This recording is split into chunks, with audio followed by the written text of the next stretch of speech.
thought that it would be an awesome idea to talk about boundaries. I've had a few people ask me what boundaries are, how we define them, and so I thought that, especially because I'm doing puppy training and we're learning a lot about boundaries, this is my new puppy, Carl, by the way, that it would be cool to identify what are boundaries in human relationships and how do boundaries help and affect our mental health and well-being.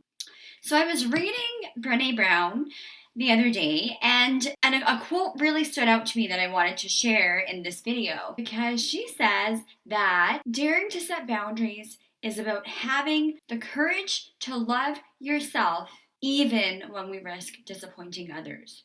And I think that for people who are very self-assured, and even those of us who maybe don't have good boundaries at this time, but are working on that, having boundaries is about respecting yourself, understanding where you end and other people begin, and being comfortable in your own skin and what you need and want in your life enough to say no when other people may be pushing you towards a decision, a choice, or something that makes you feel uncomfortable. Boundaries for me are so important to mental health and well-being because I think that when we lack good boundaries, we often can end up feeling taken advantage of.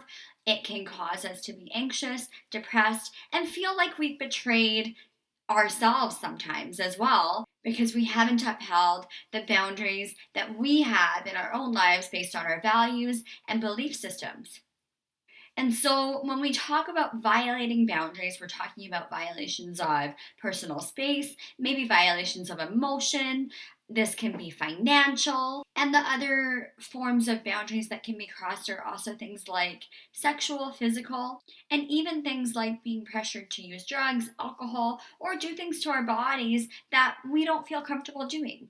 The reason I talk about boundaries is that I think they're so important to overall well-being and health, to know what our own limits and where we want our lines to be in the sand. I say that it's important for others, especially if we have difficult people in our lives, if we have children, if we are working with maybe a difficult boss or something like that, that we know our line in the sand, we know how we're willing to be treated, we know when the line has been crossed, and we're comfortable then taking a step back and reasserting our boundaries. Some signs that you might have poor boundaries are if you are easily emotional around others, if you feel bothered by people who are pushy, coercive, anything like that. The other things are if you have difficulty saying no to people. That can be a sign again that you don't have good boundaries, and that can come back to low self-esteem. It can come back to being a people pleaser.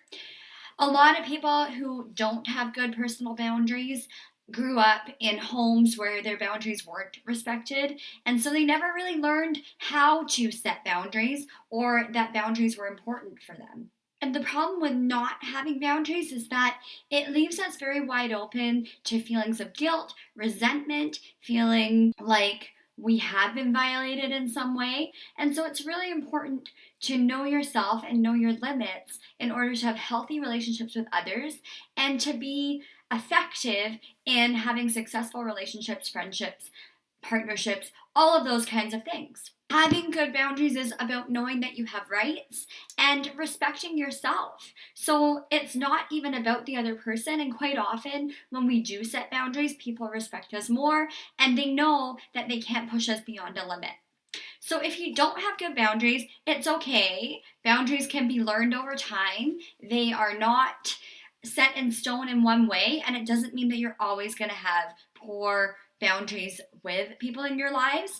Some ways that you can do this is even just practicing saying no, doing some role playing with people who you trust, or starting to say no to things that are smaller that maybe won't deeply offend someone or that you don't feel are too big of things to say no to, and practice how that feels. Practice how you feel asserting yourself in those situations. I will make some more videos about boundaries and some ways to practice having better ones, so stay tuned for that. And don't forget to download my free guide on overcoming anxiety and boosting your self-esteem, which you can download at the link below or the one that's been up on this video. Thanks so much for watching this week, you guys. Carl and I are saying goodbye, and we will see you next week.